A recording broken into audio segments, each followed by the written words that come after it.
तो आज से कुछ दिनों बाद हम लोग डेडपूल एंड वोल्वरीन की मूवी थिएटर्स में देख तो लेंगे, लेकिन क्या आप लोग के बात जानते हो कि एक डेडपूल एंड वोल्वरीन हम लोग ऑलरेडी देख चुके हैं। और अगर आप इस नागदंश से अभी तक बचे हुए थे तो बधाई हो, लेकिन मैं ज्यादा देर बचे हुए रहने नहीं दूंगा। तो ये बात है साल 2009 की, जब डेविड बेनियोफ नाम के एक आदमी ने सोचा कि एक ऐसा पाप किया जाए जिससे कई सारे लोगों को दिमाग की बवासीर हो। और जब ये काम करने में वो सक्सेसफुल नहीं हुए, मतलब पाप तो उनसे हुआ, लेकिन उन्होंने सोचा कि यार दिमाग की बवासीर ही लगी है, कोई मरा तो नहीं इससे। तो फिर 3 साल बाद जाके इसी आदमी ने गेम ऑफ थ्रोन्स लिख डाला। और मैं ठहरा नादान बालक, उस समय तक इस बात की ज्ञान प्राप्ति थी ही नहीं कि ये महापुरुष है कौन। अगर पता होता कि इसी महाशय ने ये महाग्रंथ लिखा था तो कभी गेम ऑफ थ्रोन्स शुरू ही नहीं करता। तो आगे बढ़ने से पहले बस इतना कहना चाहूंगा कि इस वीडियो में साल 2009 में रिलीज होने वाली एक्स-मेन ओरिजिन्स वोल्वरीन को लेकर स्पॉयलर्स होंगे। तो अगर आप लोगों ने वो पिक्चर नहीं देखी है तो इस चैनल पे कर भी क्या रहे हो। तो मूवी की स्टार्टिंग होती है बाबा आदम के जमाने से, जहां पर हम एक बच्चे को देखते हैं। This kid is suppose to be the hero that we will admire in the future. 2024 में हम इसके गुणगान कर रहे हैं क्योंकि अपने हाथों से क्लॉज निकालता है। और ये शॉट, ये वो लेजेंडरी शॉट है जब हमको एकमात्र बार बताया गया है पूरे के पूरे सिनेमैटिक यूनिवर्सेस में कि आखिरकार वोल्वरीन का बचपन था तो था कैसा। बस उसमें भी इतना पता चलता है कि ये एक नाजायज औलाद है। क्यों, कब, कैसे कैसे तो खैर सबको ही पता होगा, लेकिन इसके अलावा कोई जानकारी नहीं दी जाती हमको। लेकिन bro started killing as soon as his powers manifested. मतलब 10 साल की उम्र से खून मर्डर करने में एक्सपर्ट है। और जैसे ही इसके सामने खड़ा हुआ आदमी इसको कहता है कि बेटा वो तुम्हारे पापा नहीं थे, मैं था, और बोल के निपट जाते हैं। वहीं इसके साइड में बैठा हुआ लौंडा इसको कहता है कि मैं तुम्हारा भाई हूं। उसी दिन से इसकी जिंदगी पलट जाती है। और उसके बाद हमको इस मूवी की एक बेहतरीन सी ओपनिंग सीक्वेंस देखने को मिलती है। मुझे कभी अंदाजा भी नहीं था कि इस वीडियो में मैं बेहतरीन शब्द का इस्तेमाल करूंगा, बट हियर आई एम। तो 2.5-3 मिनट के आसपास की सीक्वेंस हमको वर्ल्ड वॉर के जमाने की चीजें दिखाती है। और हमको दिखाती है कि कैसे विक्टर क्रीड या फिर सेबरटूथ और वोल्वरीन या लोगन अपनी जिंदगी के साथ साथ वर्ल्ड के जितने भी बड़े बड़े इवेंट्स हैं उनमें पार्टिसिपेट करते हुए आए हैं। And I know this sounds like a pretty cool and bad idea. सोच के देखो एक बार, वोल्वरीन और विक्टर क्रीड के बस यही एडवेंचर्स हो जिसमें हम लोग वर्ल्ड वॉर की सीक्वेंसेस देखते। कम से कम आधी मूवी तो उस पर बना ही सकते थे, कितना कूल लगता ना। लेकिन नहीं, हमको तो कनाडा में पेड़ कटते हुए दिखाने हैं। बट उससे पहले हमको दिखाया जाता है कि लोगन और विक्टर क्रीड जो है उनको पकड़ लिया गया है, एक कैंप में रखा है। और तब इनके पास आते हैं स्ट्राइकर साहब। अब जो विलियम स्ट्राइकर का कैरेक्टर है वो एक्स-मेन 1, 2, 3 के बाद से इतना ज्यादा बदला है जितना लड़कियां अपना मेकअप और कपड़े नहीं बदलती होंगी। आप सोच के देखो कि एक्स-मेन 1, 2, 3 में हमको एक अलग कैरेक्टर दिखाया था, एक्स-मेन ओरिजिन्स वोल्वरीन में उसको पूरी तरह से चेंज करके कोई दूसरा एक्टर पोर्ट्रे कर रहा है। कंटिन्यूटी कैसे बनेगी? बट हेवियर तो एक नया एक्टर वही पुराने कैरेक्टर के साथ लोगन और सेबरटूथ के पास आता है और उनसे कहता है I am making a team. ये निक फ्यूरी लाइट 2009 में भी अपने सस्ते म्यूटेंट्स के साथ सस्ती एवेंजर्स टीम बना रहा है जो एक नंबर के हरामीपने करने पे उतारू रहते हैं। लेकिन इस पूरी टीम के बारे में सबसे बेस्ट बात होती है वेड विल्सन। रायन रेनॉल्ड्स ने अपने करियर पूरी जिंदगी में जितने भी पाप करे हो उनमें से सबसे बड़ा पाप यही था। कैसे, आगे आपको भी और उनको भी समझ में आ जाएगा। तो वेड विल्सन अपनी तलवार को पॉलिश करते करते अपने जो सस्ते टीममेट्स होते हैं उनके ऊपर ताने मारना शुरू कर देता है। एंड वी रियलाइज कि चलो ये थोड़ा फनी कैरेक्टर है जो फनी बातें करने की कोशिश कर रहा है। हालांकि उससे बहुत ज्यादा हो नहीं पा रहा होता उस टाइम पे, क्योंकि तब तक डेडपूल नहीं आई होती। लेकिन इसके बाद इनकी पूरी टीम एक बेस पे अटैक करने की कोशिश करती है, जहां पर हमको डेडपूल एंड वोल्वरीन के ट्रेलर में दिखाया हुआ scene as it is copy होते हुए दिखा दिया जाता है।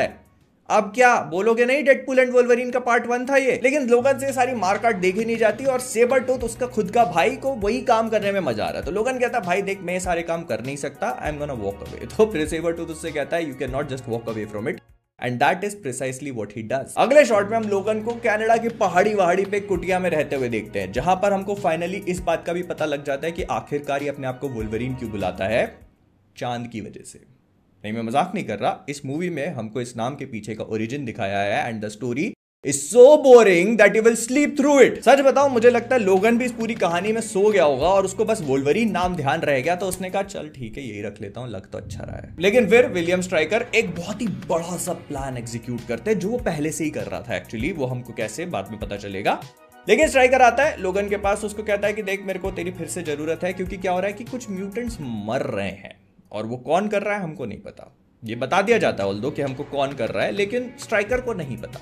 तो वो पूछता है विक्टर कर सकता है, कहता है नहीं विक्टर नहीं कर सकता। और जब लोगन भैया इसकी मदद करने से मना कर देते हैं तो ये दुनिया जमाने के हथकंडे अपनाने शुरू कर देता है। कहता है तुम्हारी पूरी टीम मर चुकी है, कहता है मुझे कोई फर्क नहीं पड़ता, कहता है मुझे तुम्हारी जरूरत है, कहता है मुझे घंटा फर्क नहीं पड़ता, कहता है तुम्हारे देश को तुम्हारी जरूरत है। वो कहता है मैं अक्षय, मेरा मतलब है कैनेडियन बन चुका हूं मैं। और जब मैं इस मूवी के बारे में रिसर्च कर रहा था तब मुझे इस बारे में पता चला कि इस मूवी के रिलीज से पहले एक बहुत बड़ा कांड हो गया, और वो ये था कि इस मूवी का एक अनफिनिश्ड कट लीक हो गया और बहुत सारे लोगों ने उसको देख लिया।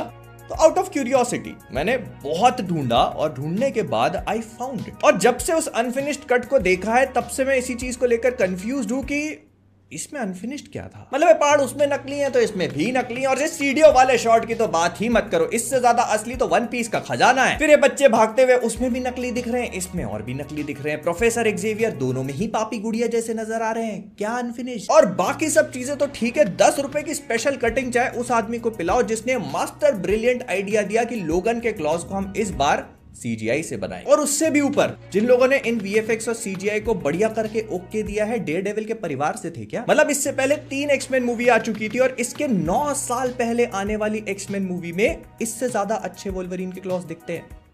How do you manage that? इतना बुरा कैसे कर लिया बे? और फिर वो सारी चीजें तो ठीक है, मूवी की कहानी, मूवी में लोगन अपना बदला लेने के लिए निकला है और फिर पता नहीं क्या अंड बंड काम करने शुरू कर देता है। कभी किसी से बॉक्सिंग मैच कर रहा है, कभी ताश के पत्ते खेलने शुरू कर, क्या मकसद है तुम्हारा? लेकिन मूवी में कहानी है क्योंकि apparently there is a plot twist, क्योंकि हमको पता चलता है कि वोल्वरीन की मरी हुई गर्लफ्रेंड जिसको सेबरटूथ ने आकर मार दिया था, जिसके लिए वोल्वरीन बदला लेने की कोशिश कर रहा था, वो एक्चुअली में मरी नहीं है। इनफैक्ट वो उसकी गर्लफ्रेंड थी ही नहीं इन द फर्स्ट प्लेस, उसको विलियम स्ट्राइकर ने प्लांट किया हुआ था क्योंकि उसके पास टैक्टो हिप्नोसिस की पावर है, जिसका मतलब यह है कि वो किसी को भी छू कर उससे कुछ भी काम करवा सकती है। इसमें सुपर पावर जैसा क्या है? ऐसे तो हर लड़की सिल्वर फॉक्स हो गई फिर। और एक बात बताओ, जब तुम्हारे पास ऐसी शक्ति है तो सबसे पहले तुमने स्ट्राइकर को छू के ही उससे ये सारे काम रुकवा क्यों नहीं दिए? उसकी गुलामी क्यों कर रही है? उससे गुलामी करवाओ। लेकिन फिर इन्होंने एक बहुत बड़ी गड़बड़ कर दी। इन्होंने ये बताया कि जब सेबरटूथ उसको नहीं मारता है तो फिर ये उसकी हार्ट बीट को स्टॉप करने के लिए एक ड्रग देते हैं जिसका नाम होता है हाइड्रोक्लोरोथायाजाइड।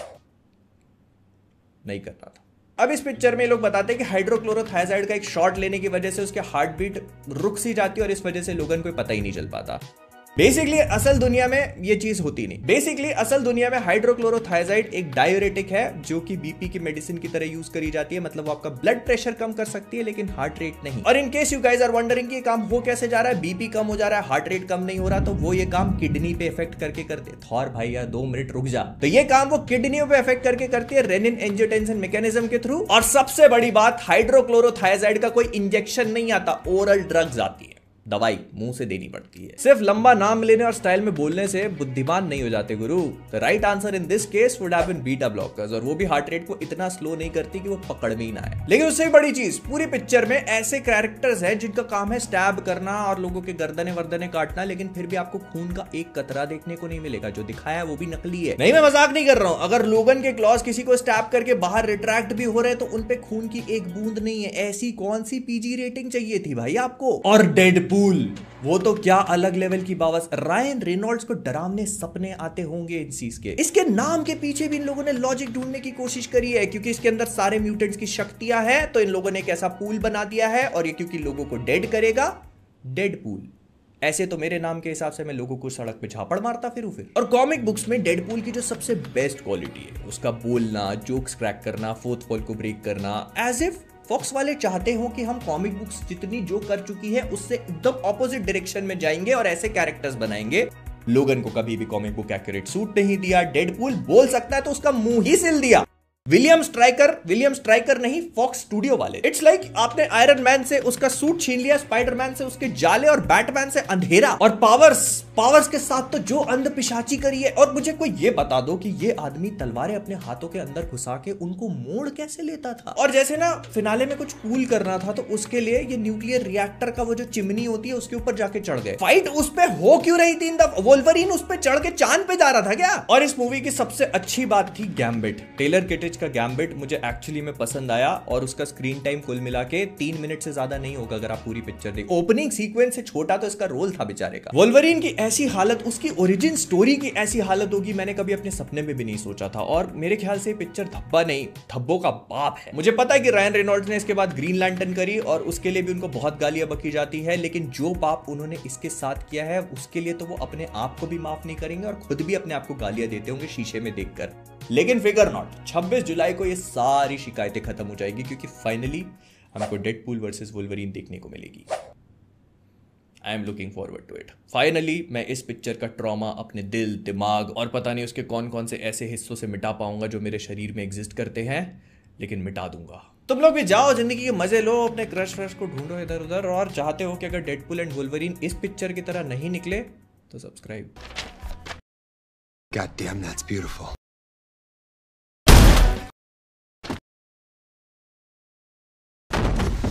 You're welcome, Canada.